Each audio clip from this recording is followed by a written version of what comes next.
नमो अरिहन्ताणं नमो सिद्धाणं नमो आयर्याणं नमो वज्रयाणं नमो लोये सव्वसाहूणम् एषो पञ्चनमुक्कारो सव्वपावपणासनो मङ्गलाणं च सव्वेसिं पठमं होयि मङ्गलम् मङ्गलं भगवान् वीरो मङ्गलं गौतमप्रभु मङ्गलं स्थूलिभद्राद्या जैनधर्मोऽस्तु मङ्गलम् अज्ञानतिमिरान्धानां ज्ञानाञ्जनशलाकया नेत्रमुन्मीलितं येन तस्मै श्री गुरवे नमः। ओके, तो આપણો વિષય છે શ્રી કર્મસ્તવ એટલે કે કર્મગ્રંથ બીજો। પરમ પૂજ્ય આચાર્ય ભગવાન શ્રી દેવેન્દ્ર સુરીશ્વરજી મહારાજા સાહેબ દ્વારા વિરચિત આ બીજા કર્મગ્રંથની અંદર આપણે જીવનો વિકાસક્રમ જાણી રહ્યા છીએ। એની અંદર આપણે 14 ગુણસ્થાનકોનું વિવેચન જોયું, તેનું સ્વરૂપ જાણ્યું 14 ગુણસ્થાનકોનું, અને આપણે લાસ્ટ ક્લાસમાં તે જોયું હતું કે કેટલા કર્મ છે ટોટલ અને એને કઈ રીતે આપણને યાદ રાખવાના, અને હવે આગળ આપણને બંધ ઉદય ઉદીર્ણા વગેરે જાણવાને માટે તે હેલ્પફુલ થવાનું છે, અને તે ચાર્ટ આપણે જોયું હતું। આ રીતે આપણે 158 કર્મ જોયા હતા અને તેમનું વર્ગીકરણ કઈ રીતે કરેલું છે તે જોયું હતું। એમાં જ્ઞાનાવર્ણીય 5, દર્શનાવર્ણીય 9, વેદનીય 2, મૌન્ય કર્મ 28, એમાં મૂળ 2 વિભાગીકરણ એટલે કે એક દર્શન મૌન્ય અને એક ચારિત્ર મૌન્ય એવા 2 ગ્રુપ કરેલા છે। એમાંથી દર્શન મૌન્ય 3, ચારિત્ર મૌન્યની અંદર કષાયનો એક ગ્રુપ અને બીજો નો કષાયનો ગ્રુપ। એમાં કષાયના ગ્રુપમાં 16 કષાયો આવી જાય છે।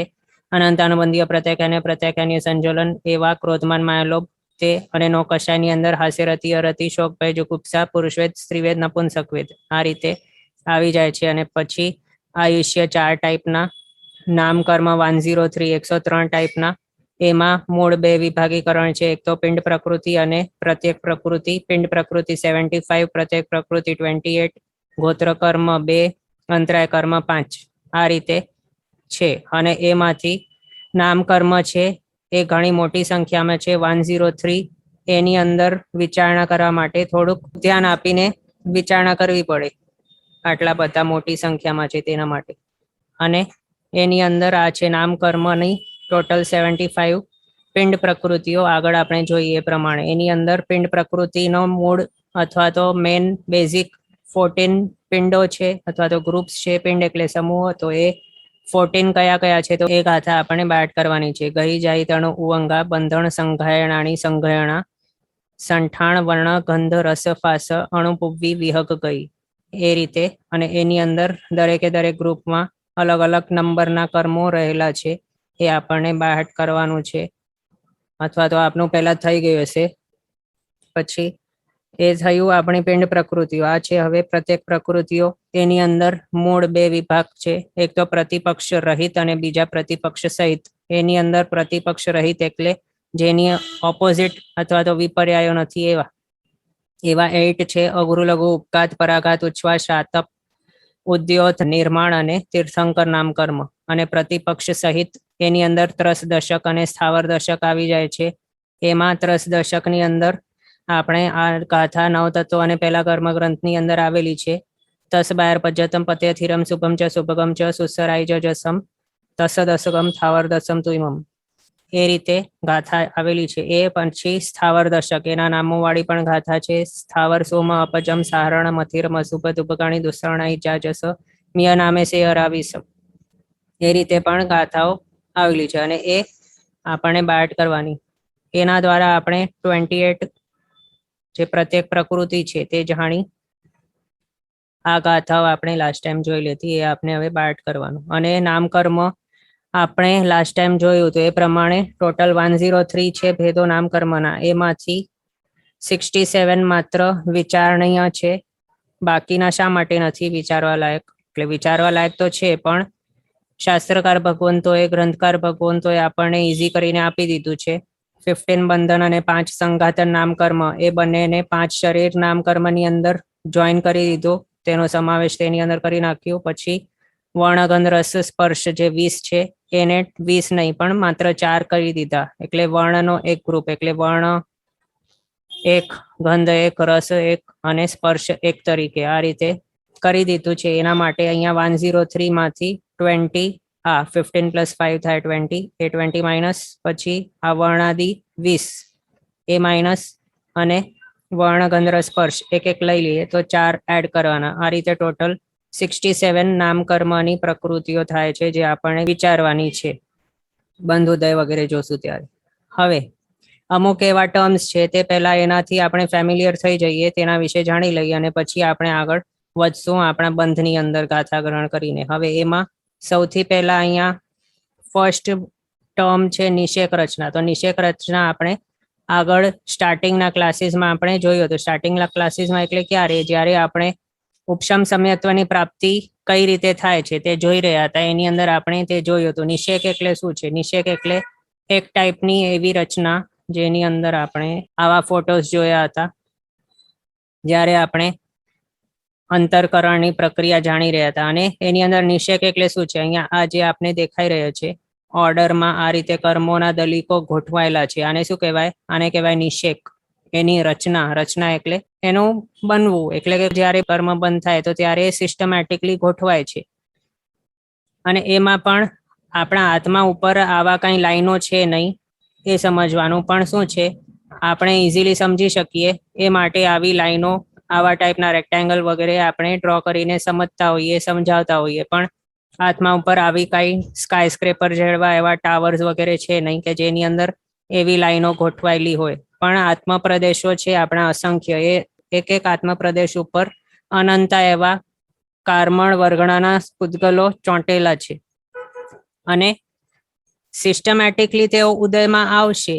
એના હિસાબે આપણે એને જ્યારે સમજાવતા હોઈએ કે સમજવા પ્રયત્ન કરતા હોઈએ તો ત્યારે એને આ રીતે આપણે દર્શાવીએ અને આ રીતે આપણે બાયટ કરીએ કે હા આવા ટાઈપનું તે ઠેકાણે ગોઠવણ છે. પણ આવી કઈ ગોઠવણ તે આત્મા ઉપર હોતી નથી, તે પણ ધ્યાનમાં રાખવાનું.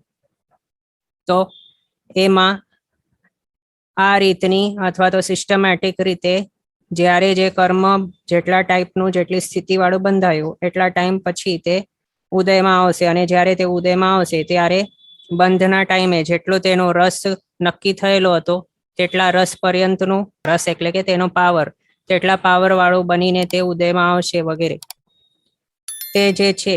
અને એમાં પણ આપણે જ્યારે એ કહીએ કે એટલા ટાઈમ પછી ઉદયમાં આવશે અને જેટલું રસવાળો તે બંધાયો હતો તેટલા સેમ રસવાળો તે ઉદયમાં આવશે, તો એ સામાન્યથી એવી વાતો સમજવી. પણ શું હોય છે અહીંયા જે પણ કર્મ બંધાઈ ગયા છે આત્મા ઉપર અને બંધાઈ રહ્યા છે નવા નવા, એ બધા કેવા છે? એની અંદર 8 કરણ દ્વારા ફેરફાર કરી શકાય છે. એટલે એવું કઈ નિયમ નથી, જરૂરી નથી કે જે રીતનો કોઈ કર્મ હમણાં બંધાયો એ જ સેમ રસથી, એ જ સેમ પાવરથી તે જ ઉદયમાં આવશે, એવું જરૂરી નથી.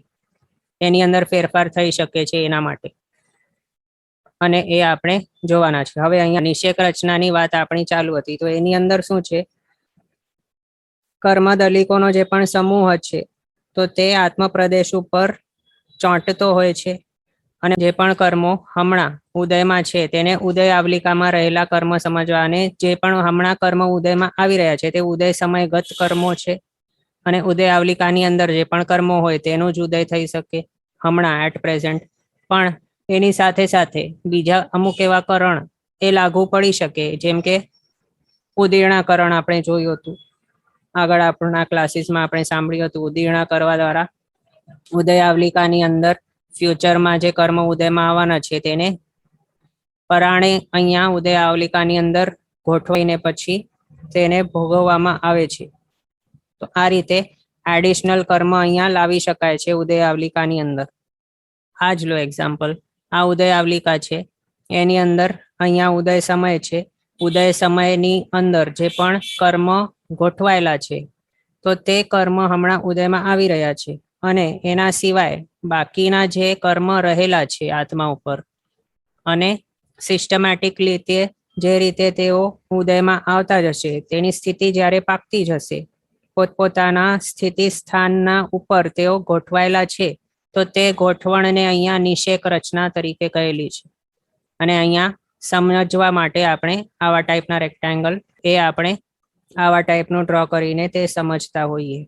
ઓકે, એના હિસાબે આપણને એ સમજવાનું કે ક્રમશઃ જે કર્મ દલિકો જે સમયે ઉદયમાં આવવાના છે તે દલિકો તે સમયે ઉદયમાં આવનારા સ્થિતિ સ્થાનને નિષેક કહેવાય છે.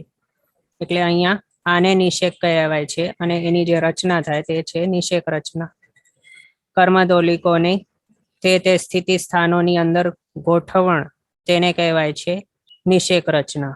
એ થઈ ગયું આપણો એક પોઈન્ટ અહીંયા નિષેક રચનાનું. હવે નેક્સ્ટ છે અબાધા કાળ. તો અબાધા કાળ એટલે શું?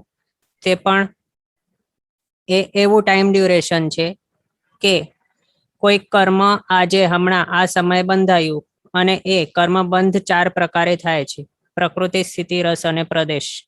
જ્યારે કોઈ પણ કર્મ બંધાય છે આત્મા ઉપર ત્યારે આ 4 નક્કી થઈ જાય છે. એની અંદર જે સ્થિતિ નક્કી થાય છે એ અબાધા કાળ સાથે રિલેટેડ છે.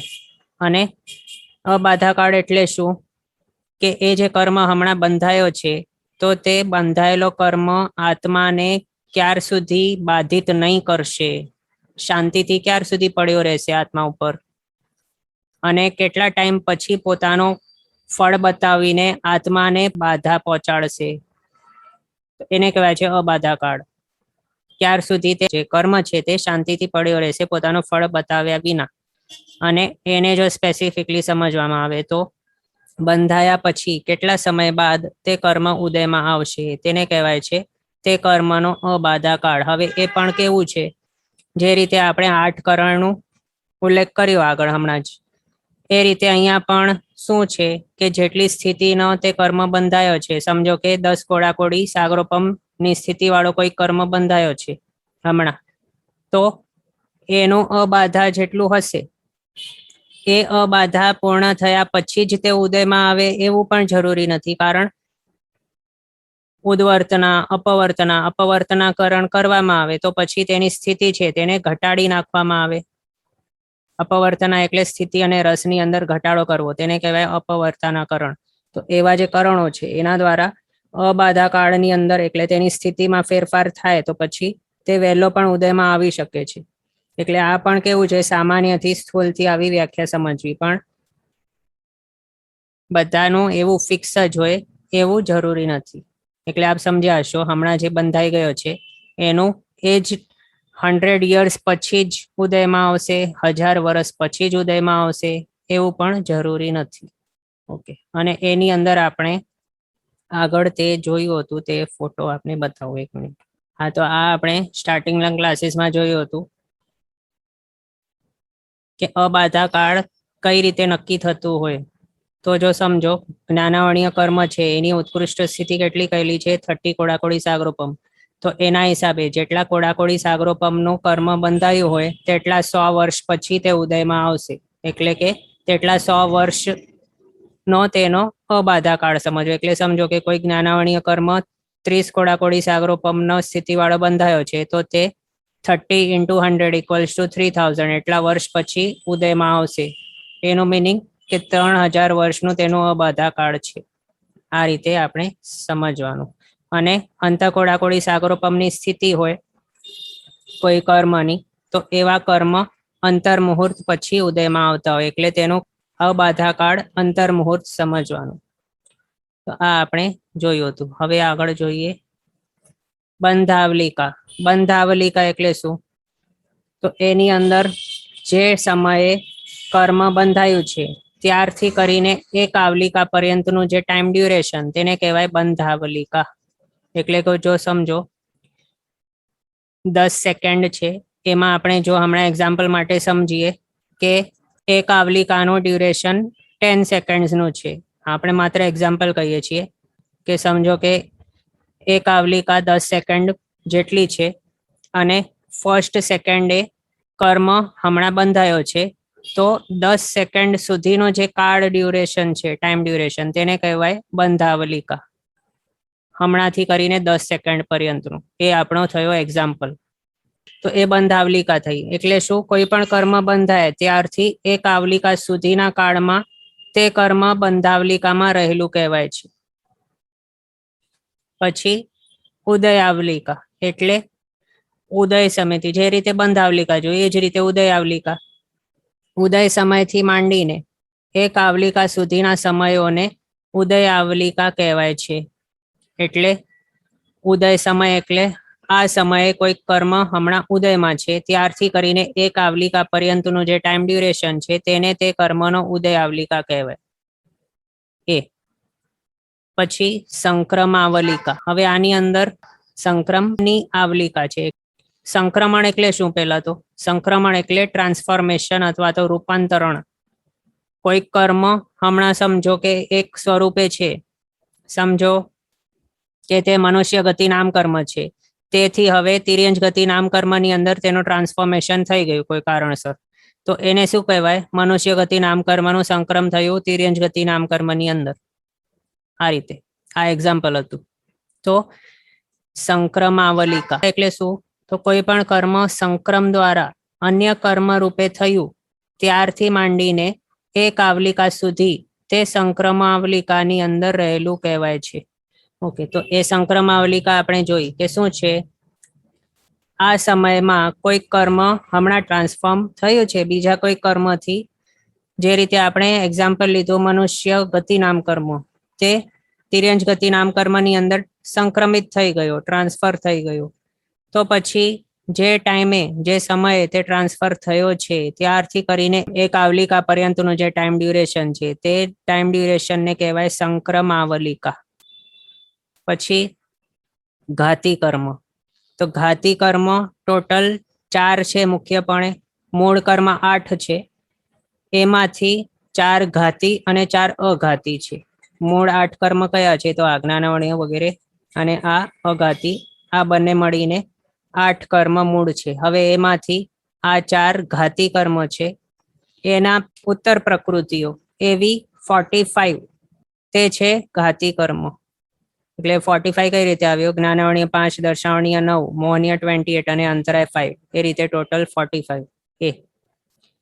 અને એમાંથી 2 ભેદો થાય છે. એટલે ઘાતી કર્મ 2 ટાઈપના હોય છે. એક તો છે સર્વઘાતી અને બીજા છે દેશઘાતી. તો હવે આની અંદર સર્વઘાતી અને દેશઘાતી એટલે શું છે?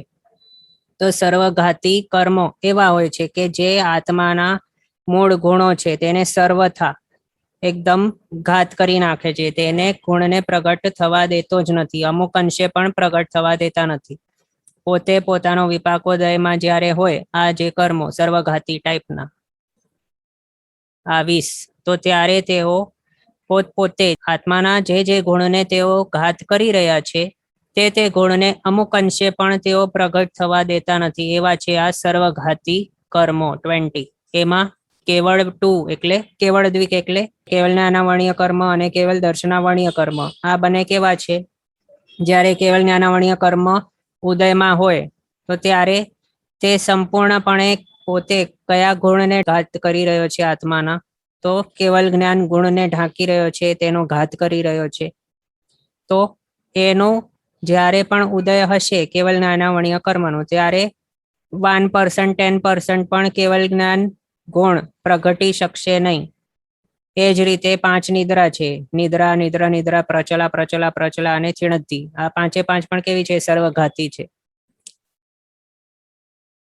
પછી મિથ્યાત્વ મોહનીય કર્મ, એ પણ સર્વઘાતી છે. આ કયા ગુણને ઘાત કરે છે? મિથ્યાત્વ મોહનીય કર્મ સમ્યક્ત્વ ગુણનો ઘાત કરે છે, સમ્યક દર્શન ગુણનો. તો મિથ્યાત્વ મોહનીય કર્મનો જ્યારે ઉદય હશે વિપાકોદય, તો ત્યારે તે સમ્યક્ત્વ ગુણનો અમુક અંશે પણ પ્રગટીકરણ થવા દેશે નહીં. એવો છે આ. એ જ રીતે અનંત અનુબંધી 4 કષાયો, તે પણ સમકિત ગુણનો ઘાત કરે છે. પછી અપ્રત્યાખ્યાનીય 4 કષાય, તે શું કરે છે? દેશવીરતીપણું આવવા દેતા નથી, અમુક અંશે પણ વીરતી ગ્રહણ કરવા દેતા નથી. આ અપ્રત્યાખ્યાનીય 4 કષાયો એવા. એટલે આ જે 20 છે ટોટલ, એ બધા કેવા છે? સર્વઘાતી છે. અને બાકીના 45 - 20 25 થાય છે. બાકીના જે છે 25 તે કેવા છે? દેશઘાતી છે. અને એ દેશઘાતી કર્મની અંદર કોણ કોણ આવી ગયા? તો મતિ જ્ઞાનાવર્ણીય કર્મ વગેરે 4. એટલે મતિ જ્ઞાનાવર્ણીય કર્મ, શ્રુત જ્ઞાનાવર્ણીય, અવધિ જ્ઞાનાવર્ણીય અને મનઃપર જ્ઞાનાવર્ણીય કર્મ. કેવલ જ્ઞાનાવર્ણીય તો સર્વઘાતી છે. તો એ 4 જ્ઞાનાવર્ણીય દેશઘાતી છે. પછી દર્શનાવર્ણીયમાંથી અહીંયા 5 આવી ગયા હતા, અને અહીંયા કેવલ દર્શનાવર્ણીય એટલે 6 દર્શનાવર્ણીય અહીંયા સર્વઘાતી છે. બાકીના 3 દર્શનાવર્ણીય કર્મ કયા કયા? તો અચક્ષુ દર્શનાવર્ણીય કર્મ, ચક્ષુ દર્શનાવર્ણીય અને અવધિ દર્શનાવર્ણીય કર્મ, એ છે દેશઘાતી કર્મ. પછી સંજોલન 4 કષાય, 9 કષાય 9 અને અંતરાય કર્મ 5 એ 25. અને દેશઘાતી એટલે શું? હવે તો દેશઘાતી કર્મ આત્માના ગુણોનો દેશથી ઘાત કરે છે, એટલે સર્વથા ઘાત નથી કરતા. દેશથી ઘાત કરે છે એટલે શું? અમુક અંશે પ્રગટ થવા આપે છે તેને. ફોર એક્ઝામ્પલ, મતિ જ્ઞાનાવણીય કર્મ જો આપણે લઈએ તો એ મતિ જ્ઞાનાવણીય કર્મ કેવો છે? તેના ઉદયની અંદર આપણને મતિ જ્ઞાન હોઈ શકે છે, એવો જ છે. પછી અવધિ જ્ઞાનાવણીય કર્મ તે કેવો છે? તે સર્વથા અવધિ જ્ઞાન ગુણનો ઘાત કરી શકે છે, અથવા તો અમુક અંશે તેને પ્રગટ પણ થવા દઈ શકે. એટલે જ્યારે અવધિ જ્ઞાનાવણીય કર્મનો ક્ષયોપશમ થાય આપણા આત્માની અંદર, તો ત્યારે અવધિ જ્ઞાન પ્રગટે આપણા આત્મામાં. પછી અંતરાય કર્મ 5 તે કેવા છે? એક ક્ષયોપશમથી હંમેશા ઉદયમાં હોય છે, એટલે દાન વગેરેની જે લબ્ધિઓ છે તે સર્વથા તેનો ઘાત નથી થતો, પણ અમુક અંશે તે પ્રગટેલી હોય છે. અંતરાય કર્મ એવા હોય છે 5 અહીંયા આપણે જોઈ શકીએ એક પણ અંતરાય કર્મ નથી આમાં સર્વઘાતીમાં. ઓકે, તો એ આપણે જાણ્યું. પછી અઘાતી કર્મ. અઘાતી એટલે કે આત્માના મૂળ ગુણો છે એનો ઘાત નથી કરતા એવા. આત્માના મૂળ ગુણો કયા છે? તો જ્ઞાન, દર્શન, ચારિત્ર, વીર્ય અને સમ્યક્ત્વ એ છે. તો એ મૂળ ગુણોના ઘાત નથી કરી રહ્યા, એવા છે આ અઘાતી કર્મો. વેદનીય, આયુષ્ય, નામ અને ગોત્ર એ. પછી વિપાકોદય કે રસોદય બંને એક વાત છે, અને એની અંદર આપણે જ્યારે ઉદય જોવાના છીએ તો એની અંદર કયો લેવાનો? અહીંયા 2 ટાઈપના ઉદય છે, વિપાકોદય, રસોદય, પ્રદેશોદય. એમાં વિપાકોદય કે રસોદય આપણને સમજવાનું જ્યારે આપણે ઉદય જોઈશું ત્યારે. અહીંયા જ્યારે પણ આપણે કહીશું કે આ કર્મનો ઉદય છે, મિથ્યાતમોન્યનો ઉદય છે, તો બાય ડિફોલ્ટ એ સમજવાનું કે તે આપણે વિપાકોદયની વાત કરી રહ્યા છીએ કે રસોદયની વાત કરી રહ્યા છીએ. એમાં હવે વિપાકોદય કે રસોદય એટલે શું છે? તો વિપાકોદય એટલે જે કર્મ ઉદયમાં આવતે છતે તે પોતાનો શુભ અથવા તો અશુભ ફળ તે બતાડે, તેને કહેવાય છે કે તે વિપાકોદયમાં છે તે કર્મ, અથવા તો રસોદય. પછી પ્રદેશોદય એટલે શું છે? તે પોતાનું જે ફળ છે તેને બતાવતો નથી એવો. એટલે કે જે કર્મના ઉદયથી શુભ અશુભ ફળ પ્રાપ્ત થયા વિના જ ઉદયગત સજાતીય અન્ય કર્મમાં ભળી જઈને તે કર્મનું ખરી પડવું અથવા તો ભોગાઈ જવું, તેને કહેવાય છે પ્રદેશોદય થવું તે કર્મનું. અને એની અંદર આપણે જ્યારે જોઈ રહ્યા હતા કષાય છે તે, અને પછી મિથ્યાત્વ મોહનીય કર્મ, સંકિત મોહનીય કર્મ, એમની વિચારણા જ્યારે આપણે કરી રહ્યા હતા તો ત્યારે આનું ઉલ્લેખ આવેલું હતું પ્રદેશોદયનું. અને બીજું એ પણ સામાન્યથી તે શું કહેવાય છે કે હમણાં આપણી મનુષ્ય ગતિ નામ કર્મનો ઉદય છે એઝ અ વિપાકોદય, પણ બાકીની જે 3 ગતિ નામ કર્મ છે તે 3 હમણાં પ્રદેશોદય ચાલુ છે.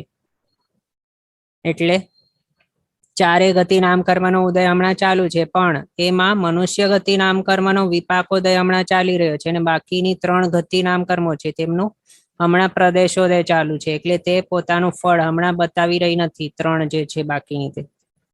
પછી ક્ષયોપશમ. ક્ષયોપશમ એટલે શું છે?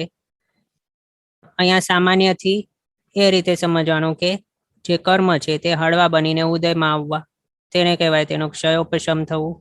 એની અંદર ક્ષયોપશમને આપણે જોવા જઈએ તો 2 વર્ડથી તે બનેલ છે. એક તો ક્ષય છે અને બીજો ઉપશમ. ક્ષય એટલે કે હમણાં at this time, at this સમય જે ઉદયગત પ્રકૃતિ છે, જે કર્મ છે, તેના રસને હળવો કરીને તે ઉદયમાં લાવે છે, તેને ભોગવે છે, અને ફ્યુચરમાં ઉદયમાં આવવા લાયક જે કર્મ રહેલા છે તેને હમણાં ઉદય આવલિકાની અંદર આવવા નહીં દેવું, તેને તે ઠેકાણે દબાવીને રાખવું, તેનું ઉપશમન કરીને રાખવું, તેને કહેવાય ક્ષય કરવું પ્લસ ઉપશમન કરવું. એટલે આ સંયુક્ત રીતે તેને ક્ષયોપશમ કરવું કહેવાય. એટલે ફોર એક્ઝામ્પલ, મતિ જ્ઞાનાવણીય કર્મ છે તેનું હમણાં આપણું ક્ષયોપશમ ચાલુ છે. શ્રુત જ્ઞાનાવણીય કર્મનું તેનું હમણાં ક્ષયોપશમ ચાલુ છે. તો એ કેવા છે મતિ જ્ઞાનાવણીય, શ્રુતિ જ્ઞાનાવણીય કર્મ વગેરે? તો તે એવા છે કે જે હમણાં જો પોતાના ફૂલ પાવરની સાથે ઉદયમાં આવી જાય તો તે આપણને મતિ વગરના કરી નાખે. અને એ પણ કેવા જળ જેવા કરી નાખે. પણ એવો કોઈ પણ આત્મા હોતો જ નથી કે જેને અમુક અંશે પણ 0.0001% પણ જેને મતિ જ્ઞાન નહીં હોય એવું કોઈ પણ જીવ છે જ નહીં, હોવાનું પણ નથી. અને જો એવું થઈ જાય તો પછી તે જડ જ બની જાય. એવું ક્યારેય થવાનું નથી કે કોઈક જીવ મતિશ્રુત જ્ઞાન વગરનું હોય, ભલે તે અપર્યાપ્ત એવો સૂક્ષ્મ નિગોદ પણ કેમ નહીં હોય. તો એના હિસાબે શું સમજવાનું કે જે મતિ જ્ઞાન ને ઢાંકનારો, તેનો ઘાત કરનારો મતિ જ્ઞાનાવણીય કર્મ છે. શ્રુત જ્ઞાનાવણીય કર્મ શ્રુત જ્ઞાનનો ઘાત કરનારો એ છે. તો એ કેવા છે? ક્ષયોપશમથી ઉદયમાં આવતા હોય છે, હળવા બનીને ઉદયમાં આવતા હોય છે. એ પછી આપણે જ્યારે એ સમજતા હોઈએ કે પ્રદેશોદય અને ક્ષયોપશમ, તો એની અંદર શું છે? આ બંને આપણને એક જેવા લાગે, ક્યારેક કેવા લાગે આપણને? સેમ જેવા લાગે, પ્રદેશોદય અને ક્ષયોપશમ. એ શા માટે? કઈ રીતે? તો જ્યારે આપણે અપ્રત્યાખ્યાની કશાય સમજો એના વિશે આપણે જ્યારે વિચારણા કરતા હોઈએ કે હજી સુધી તે સત્તામાં આત્મા ઉપર રહેલા છે, સંપૂર્ણપણે ક્ષય થયા નથી, અને સત્તામાં છે પણ હમણાં તેઓ ઉદયમાં નથી, એટલે હમણાં તેઓ વિપાક પોતાનો નથી બતાવી રહ્યા. તો દેશવીરથી પણ મળી શકે આત્માને, મળી જ જાય ત્યારે. તો એના હિસાબે ત્યારે શું થતું હોય છે? અપ્રત્યાખ્યાનીય કશાય જે આત્મા ઉપર સત્તામાં રહેલા છે, તો તે પ્રત્યાખ્યાનીય કશાયની અંદર ટ્રાન્સફર થતા હોય, અથવા તો તેનો જે રસ છે તે હળવો થતું હોય ત્યારે, અને પ્રત્યાખ્યાનીય કશાયના સ્વરૂપે તેઓ ઉદયમાં આવતા હોય છે.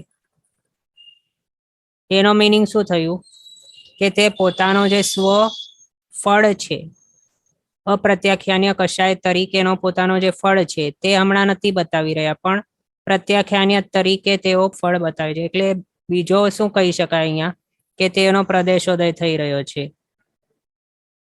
બીજો તેનો ક્ષયોપશમ પણ કહી શકાય એક રીતે, કે તે થઈ રહ્યો છે. કારણ તે કેવા થઈ રહ્યા છે? તે હળવા બનીને હમણાં ઉદયમાં આવી રહ્યા છે. તેનો ક્ષયોપશમ હમણાં થઈ રહ્યો છે, કારણ કે તેઓ અપ્રત્યાખ્યાન્ય નહીં, પણ પ્રત્યાખ્યાનીયની અંદર રસ તેનું ઓછું થઈને પછી એઝ પ્રત્યાખ્યાનીય તેના દલિકો ટ્રાન્સફર થઈને તે ઉદયમાં આવી રહ્યા છે. એટલે તેનો ક્ષયોપશમ ચાલુ છે અને પ્રદેશોદય બંને ચાલુ છે. પછી કોઈક ટાઈમે એવું પણ થઈ શકે કે કોઈક કર્મનો પ્રદેશોદય ચાલુ હોય પણ તેનો ક્ષયોપશમ ચાલુ નહીં હોય. તો તે કેવી સિચ્યુએશન હોઈ શકે? તો તે ત્યારે કે જ્યારે કોઈક આત્મા સમ્યક્ત્વ પામ્યો, એટલે કે સમકિત તેના આત્મામાં પ્રગટ થયું, હવે ત્યાંથી તે પતિત થઈ ગયો અને મિથ્યાત્વ એટલે કે પહેલા ગુણ સ્થાનકે તે પહોંચી ગયો, પણ હજી તેના આત્મા પર સત્તામાં રહેલા છે સમકિત મોનીય કર્મ. તો ત્યારે જ્યારે તે મિથ્યાત્વ એટલે કે પહેલા ગુણ સ્થાનકે પહોંચી જાય, તો ત્યારે શું કરતા હોય છે? તે ઉદ્વલના ચાલુ થતી હોય છે. એટલે સમકિત મોનીય કર્મ જે સત્તામાં રહેલ છે તે મિથ્યાત્વ મોનીયની અંદર ટ્રાન્સફર થતા હોય, સંક્રમણ થઈને પછી મિથ્યાત્વ મોનીય તરીકે તે ઉદયમાં આવતા હોય. એને શું કહેવાય કે સમકિત મોનીયનો પ્રદેશોદય થઈ રહ્યો છે અહીંયા. પણ ત્યારે તે સમકિત મોનીયનો ક્ષયોપશમ શા માટે નહીં કહેવાય? માત્ર પ્રદેશોદય શા માટે કહેવાય? પ્રદેશોદય એટલે પોતે પોતાનો ફળ નથી બતાવી રહ્યા, પોતે બીજા કર્મના તરીકે ઉદયમાં આવી રહ્યા છે. એટલે મિથ્યાત્વ મોનીયની અંદર ટ્રાન્સફર થઈને તેના દલિકો કે પ્રદેશો તે ઉદયમાં આવી રહ્યા છે. એ છે પ્રદેશોદય સમકિત મોનીયનો. પણ તેનો ક્ષયોપશમ શા માટે નહીં કહેવાય? કારણ ક્ષયોપશમ એટલે શું? પોતાનો જે રસ છે એનાથી હળવો બનીને ઉદયમાં આવવું. પણ અહીંયા શું થઈ રહ્યો છે? સમકિત મોનીય તો પોતે ઓછા રસવાળો છે, પણ તે વધારે રસવાળા એવા મિથ્યાત્વ મોનીયની અંદર કન્વર્ટ થઈને પછી ઉદયમાં આવી રહ્યો છે. તો તેને ક્ષયોપશમ કઈ રીતે કહેવાય? નહીં કહેવાય. એટલે આવી સિચ્યુએશન આપણે જોઈ કે જેની અંદર ક્ષયોપશમ અને પ્રદેશોદય બંને હોય. કશાયના વિશે આપણે આગળ જોયું એ રીતે. અને બીજો ક્ષયોપશમ નહીં હોય પણ માત્ર પ્રદેશોદય, એવી સિચ્યુએશન આપણે જોઈ મિથ્યાત્વ ગુણસ્થાનકે પહોંચેલા એવા જે સમ્યક્ત્વથી પતિત એવા આત્મા છે તેના વિશે. અને આપણે અહીંયા કશાયનો એક્ઝામ્પલ જોયો, એ જ રીતે સમ્યક્ત્વ મોનીયનો પણ એક્ઝામ્પલ જોઈ શકીએ કે જો સમજો કોઈક આત્મા છે તે હમણાં પહેલા ગુણસ્થાનકે પહોંચી ગયો, હવે તેના ભાવ ચડ્યા પાછા, અને હજી તેના આત્મા ઉપર સમકિત મોનીય કર્મના દલિક રહેલા છે. એટલે ત્રિપુંજીકરણમાંથી જે શુદ્ધ પુંજ હજી તેના આત્મા ઉપર રહેલો છે. તો એવી સિચ્યુએશનની અંદર આપણે આગળ જોયું તે પ્રમાણે તે અહીંયા પહેલા ગુણસ્થાનકથી ડાયરેક્ટ ચોથે ગુણસ્થાનકે જઈ શકે અને ત્યારે તેને ક્ષયોપશમ સમ્યક્ત્વ હોય છે. અને એ ક્ષયોપશમ સમ્યક્ત્વનું ટાઈમ ડ્યુરેશન છે એની અંદર શું થતું હોય છે આપણે આગળ જોયા પ્રમાણે. તો સંકિત મૌન્ય કર્મનો ઉદય હોય છે, વિપાક ઉદય, પણ એની સાથે મિથ્યાતમૌન્ય કર્મ છે એ ટ્રાન્સફર થઈ રહ્યા હોય છે. સંકેત મૌન્ય તરીકે તેઓ ઉદયમાં આવતા હોય છે એટલે તેનું શું થઈ રહ્યું હોય છે ત્યારે ક્ષયોપશમ થાય, પ્રદેશોદય થાય, બંને એક સાથે. મિશ્ર મૌન્ય કર્મનું પણ પ્રદેશોદય, ક્ષયોપશમ થાય ત્યાં. એટલે તેઓનું જે રસ છે મિથ્યાતમૌન્ય અને મિશ્ર મૌન્યનું, એ બંનેના રસની અંદર ઘટાડો થાય અને તે સંકેત મૌન્યની અંદર ટ્રાન્સફર થતા હોય. અને સંકેત મૌન્ય તરીકે તો સંકેત મૌન્ય અહીંયા ક્ષયોપશમિક સમ્યક્ત્વની અંદર તો હોય છે ઉદયમાં, વિપાક ઉદય તેનું. તો એ સંકેત મૌન્યના તરીકે તેના રૂપે તે બંને ઉદયમાં આવતા હોય. તો ત્યારે અહીંયા શું કહેવાય આવી સિચ્યુએશનની અંદર? આ સિચ્યુએશનની અંદર કહેવાય કે આમનું ક્ષયોપશમ પ્લસ પ્રદેશોદય છે. અને બીજું આપણે ત્યારે જોયું એ પ્રમાણે જો આ સિચ્યુએશનથી તે પતિત થઈ જાય તો પછી શું થાય? જે આ રીતે કન્વર્ટ થઈ રહ્યા હતા સંકેત મૌન્યની અંદર તે રિવર્સ થઈ જાય. પછી શું થાય? સંકેત મૌન્ય અને મિશ્ર મૌન્ય આ બંને મિથ્યાતમૌન્યની અંદર સંક્રમિત થવા લાગે, ઉદ્વલના ચાલુ થઈ જાય સંયુક્ત મૌન્ય મિશ્ર મૌન્યની, જ્યારે આત્મા પહેલા ગુણસ્થાનકે પહોંચી જાય સંકેતથી પડીને તો. અને પછી મિથ્યાતમૌન્ય તરીકે તેઓ બધા ઉદયમાં આવે છે. તો એ સિચ્યુએશનની અંદર શું કહેવાય કે સંકેત મૌન્યનો પ્રદેશોદય છે પણ ક્ષયોપશમ નથી, મિશ્ર મૌન્યનો પ્રદેશોદય છે પણ ક્ષયોપશમ નથી. એ આપણને બંને કોન્સેપ્ટ ક્લિયર થયા છે. હવે આગળ જોઈએ. હા, તો આપણે ત્યારે જો કહ્યું હતું કે આવલિકાનું થોડુંક આપણે જોશું કે 1 સેકન્ડના સાથે આપણે કમ્પેર કરીએ તો આવલિકાની અંદર કેટલી સેકન્ડ હોય. તો એના હિસાબે આપણે એ જાણીએ છીએ ગાથા દ્વારા કે એગા કોડી સતસઠ્ઠી લખા 77 સહસાયા દોષયા સોલહિયા આવલિયા ઈગમોત્તમી. એટલે એક મુહૂર્તની અંદર આટલી આવલિકાઓ હોય છે અને એક મુહૂર્તની અંદર 2 ઘડી હોય, એક ઘડીની અંદર 24 મિનિટ હોય. એના હિસાબે એક મુહૂર્તના 48 મિનિટ્સ હોય અને 48 મિનિટ્સના 60 સેકન્ડ પર મિનિટ કરીએ તો 48 મિનિટની અંદર 2880 સેકન્ડ હોય. એનો મિનિંગ શું થયું કે આટલા આવલિકાની અંદર 2880 સેકન્ડ હોય. એના હિસાબે આપણને જો જોવું હોય કે 1 સેકન્ડની અંદર કેટલી આવલિકા, તો આને ડિવાઈડ કરી લઈએ. એટલે 1677 216 upon 2880 એટલી આવલિકા થાય છે 1 સેકન્ડમાં. એને ડિવાઈડ કરી લે તો 1 સેકન્ડની અંદર 5825 આવલિકા અને 19/45 આવલિકા એટલું થાય. પછી એક આવલિકાની અંદર કેટલી સેકન્ડ એ જોવું હોય તો 2880 upon આ જે છે તેને ડિવાઈડ કરી લઈએ તો પછી શું થાય? એક આવલિકાની અંદર આટલું આપણને મળે, આટલા સેકન્ડ. એટલે 0.00017161376953125 આટલા સેકન્ડ છે એક આવલિકાની અંદર. અને એ થયું એક આવલિકાનું. અને આપણી વાત ત્યારે તે હતી કે બંધ આવલિકા છે, સંક્રમ આવલિકા છે, ઉદય આવલિકા છે, તો તેનો ટાઈમ ડ્યુરેશન કેટલો? તો આ સમયે કોઈ કર્મ બંધાયો પછી આટલા સેકન્ડ પર્યંત તેને શું કહેવાય? તેની બંધ આવલિકા કહેવાય. એ પછી કોઈ કર્મ હમણાં ઉદયમાં આવ્યો ત્યારથી પછી કરીને આટલા સેકન્ડ પર્યંત તેને શું કહેવાય? તેનો ઉદય આવલિકા. પછી કોઈ કર્મ હમણાં, એક્ઝામ્પલ આપણે લીધું હતું એ પ્રમાણે, કોઈક મનુષ્ય ગતિ નામ કર્મ હમણાં તિર્યંજ ગતિ નામ કર્મની અંદર સંક્રમિત થયો, પછી તે સંક્રમિત થયા પાછળ આટલા સેકન્ડ પર્યંત તેને શું કહેવાય? તેની સંક્રમાવલિકા કહેવાય. એ જાણ્યું. પછી આ બધું કેલ્ક્યુલેશન આપણે જોઈ જ રહ્યા છીએ. તો એની સાથે એ પણ આપણે જોઈ લઈએ કે આપણે ઘણી વખતે સાંભળ્યું છે કે 256 આવલિકા એટલે શું છે? તો એક ક્ષુલ્લક ભવ છે. એટલે કે નાનામાં નાનો એવો ભવ આખા એ સંસારની અંદર કોઈ પણ કરે તો ઓછામાં ઓછો 256 આવલિકા પર્યંતનું તો તે જીવે જ. એનાથી ઓછો ટાઈમ માટે કોઈ પણ જીવ નહીં જીવે, ભલે તે અપર્યાપ્ત પણ કેમ નહીં હોય. તો એ 256 આવલિકા એટલે કેટલી સેકન્ડ થાય? તો એ આટલું ટાઈમ ડ્યુરેશન થાય. 0.0439453125 આટલા સેકન્ડનું છે 256 આવલિકા. એટલે નાનામાં નાનો એવો ક્ષુલ્લક ભાવ જે છે તે પણ માત્ર જુઓ કેટલા ટાઈમનું છે, 1 સેકન્ડ પણ નથી, હાફ સેકન્ડ નથી, કેટલું છે 0.043 કરીને આટલા સેકન્ડનું છે માત્ર. તો હવે એ જે જીવો છે 256 આવલિકા વાળા ક્ષુલ્લક ભાવોના આયુષ્ય વાળા, તેમની દુર્દશા અથવા તો દયનીય દશા તે વિચારી જુઓ. માત્ર આટલા ટાઈમ માટેનું તે જીવે છે અને પછી મૃત્યુ પામી. કેટલું નાનું આયુષ્ય છે અને આપણને કેટલું મળ્યું છે. આના સામે તો કરોડો કરોડો સેકન્ડ્સનું આપણને મળ્યું છે આયુષ્ય, અને એને તો 1 સેકન્ડનું નથી મળ્યું, અડધી સેકન્ડનું નથી.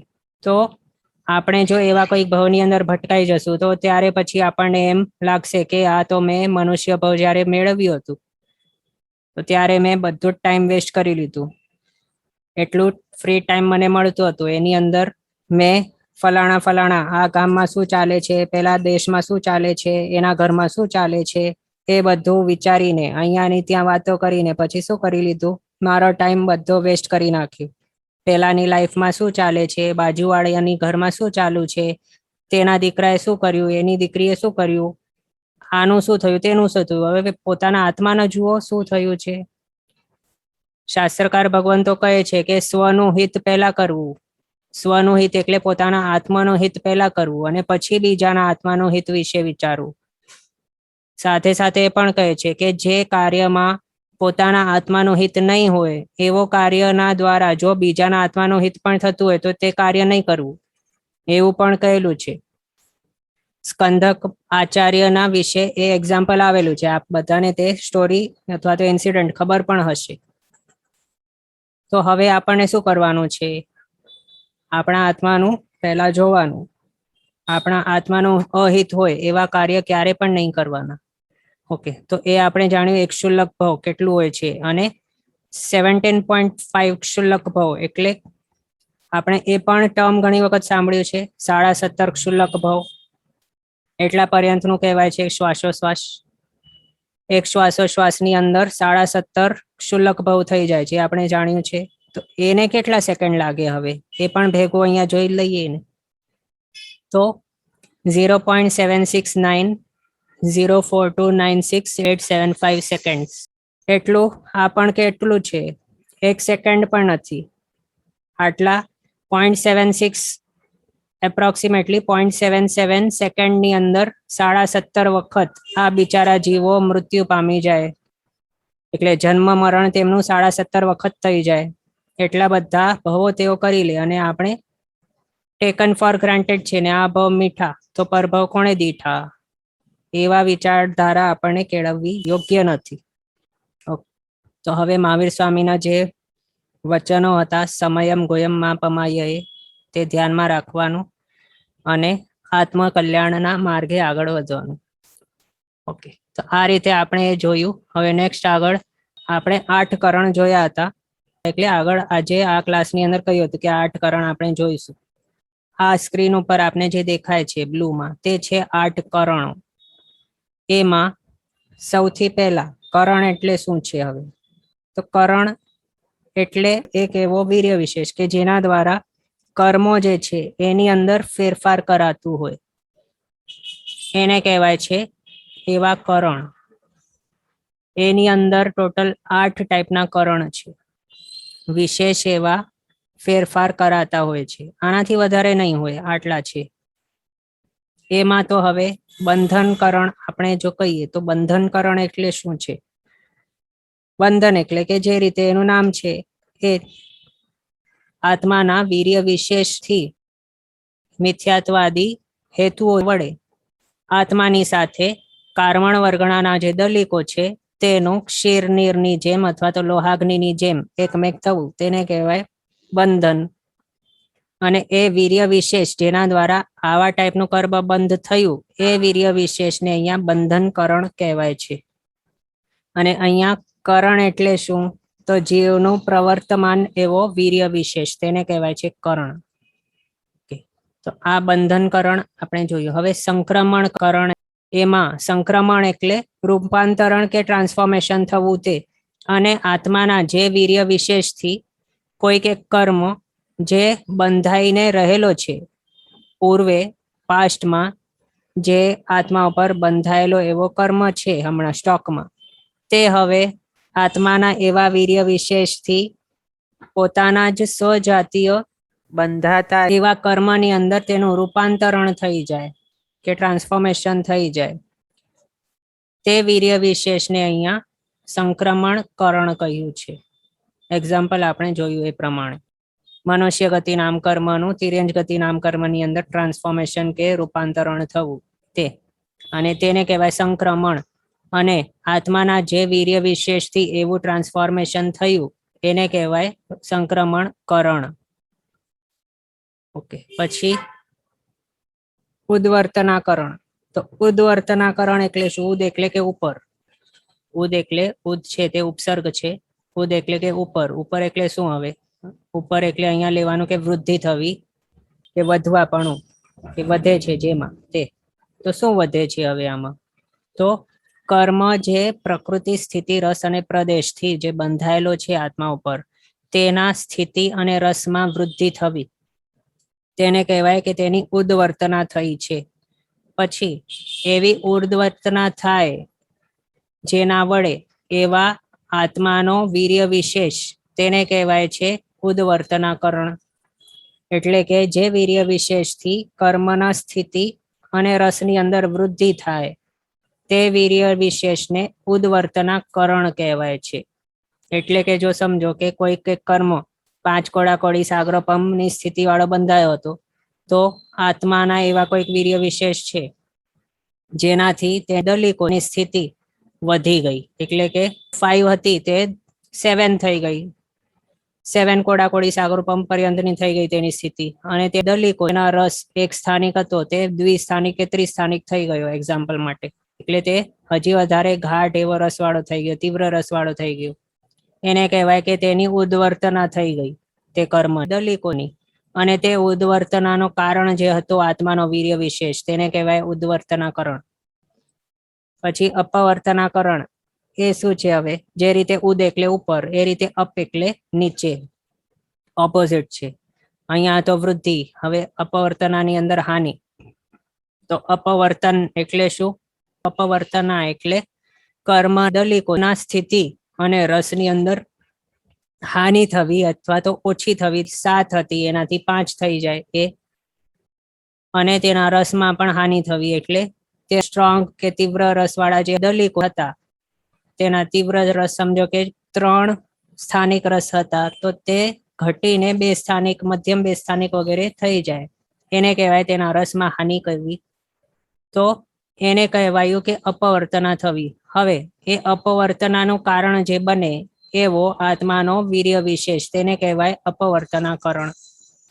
એટલે કે જે વીર્ય વિશેષથી કર્મની સ્થિતિ અને રસની અંદર હાનિ થાય તેને કહેવાય અપવર્તનાકરણ.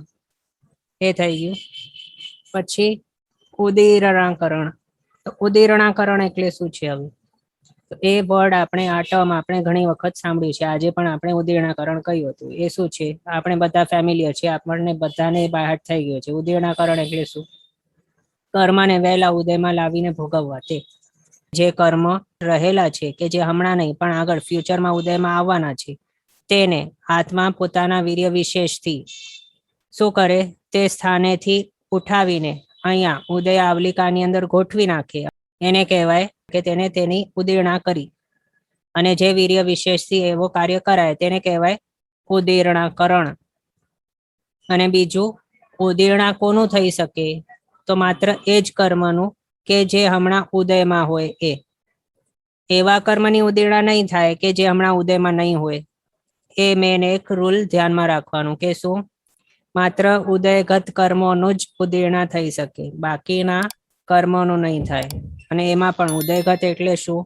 આપણે આગળ સમજ્યા પ્રમાણે કે જેનો વિપાકોદય ચાલુ હોય એવા કર્મ, તેને કહેવાય ઉદયગત કર્મ.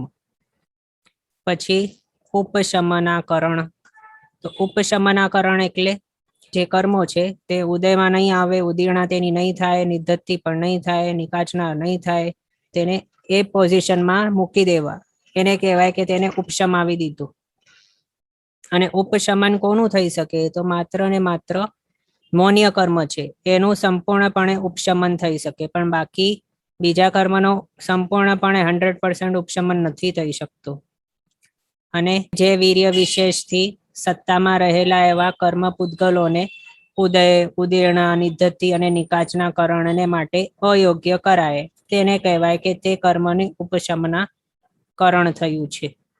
એ પછી નિધત્તિકરણ. તો નિધત્તિકરણ અને નિકાચના કરણ આ બંને કેવા છે? નિકાચના કરણ એટલે નિકાચિત કરી રાખવામાં આવે કર્મને. નિકાચિત કર્મ આપણે ઘણી વખત વર્ડ સાંભળ્યો છે. નિકાચિત એટલે શું? કે જે કર્મ જે રીતે છે તે જ રીતે તેને ભોગવવું પડશે, તેની અંદર કોઈ પણ જાતનો ફેરફાર થઈ શકે નહીં. એવી સ્થિતિમાં કર્મને લાવી દેવામાં આવે તો તેને કહેવાય કે હા, આ કર્મને નિકાચિત કરી દીધું છે. એટલે કે એક્ઝામ્પલ, તીર્થંકર નામ કર્મ નિકાચિત કર્યું એ આપણે ઘણી વખત સાંભળ્યું છે. અને બીજું તીર્થંકર નામ કર્મનો બંધ કર્યું એ પણ આપણે સાંભળ્યું છે. મહાવીર સ્વામી તેઓએ પોતાના થર્ડ ભવની અંદર નંદન ઋષિના ભવમાં તેઓએ તીર્થંકર નામ કર્મની નિકાચના કરી હતી, એટલે તેને નિકાચિત કરી લીધું હતું. અને નિકાચિત કરી દીધું એનો મિનિંગ શું થયો? કે તેમને તીર્થંકર બનવું જ પડશે, તીર્થની સ્થાપના કરવી જ પડશે. એને કહેવાય કે તીર્થંકર નામ કર્મ નિકાચિત છે.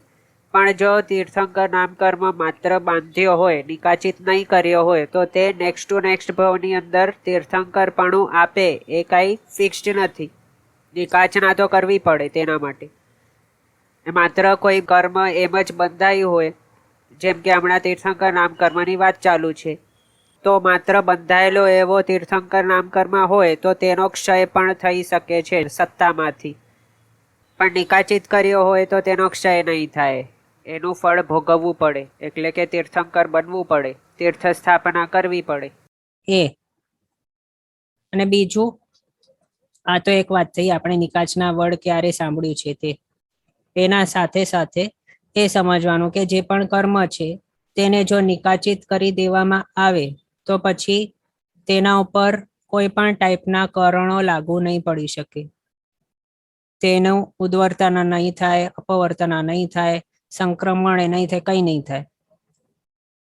અને બીજું, શાસ્ત્રકાર ભગવાન તો એ પણ કહે છે કે કોઈક આત્મા જ્યારે ક્ષપક શ્રેણી માંડે તો એની અંદર નિકાચિત કર્મ હોય તે પણ ભસ્મીભૂત થઈ જાય છે. એ હવે અલગ વાત છે. તો અહીંયા નિકાચના કરણ એટલે શું? આપણે સમજ્યા કે ઘાટ એવા નિકાચિત હોય કે જે નિકાચિત એટલે શું? ઉદયમાં આવશે અને પોતાનું જે ફળ છે, અસલ ફળ, તેને તે જ રીતે બતાવીને પછી આત્માને તે ભોગવવું પડશે, તેને નિકાચિત કર્મ કહેવાય. અને આત્માના જે વીર્ય વિશેષથી સત્તામાં રહેલા કર્મદલિકોને સર્વકરણને માટે અયોગ્ય કરી દેવામાં આવે તેને કહેવાય છે કે નિકાચના કરણ. પછી નિધત્તિકરણ એટલે શું? એટલા પ્રમાણનું ગાઢ એવો કર્મ નથી બાંધ્યો, પણ છે તો ગાઢ જ છે, પણ થોડુંક સ્થૂલ છે, આના કરતા થોડુંક ઢીલા છે, થોડા શિથિલ છે. નિકાચિત કર્મ કરતા થોડાક એવા હળવા છે, પણ એ પણ કેવા છે? ભારે જ છે કર્મ. એવા તેને શું કહેવાય? તેને કહેવાય નિધત્તિ બંધ તે કર્મનું.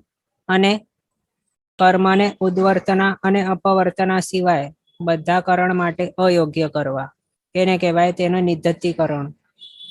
તેનો નિધત્તિ કર્યું છે, નિધત્ત બંધ કર્યું છે તેનું એ.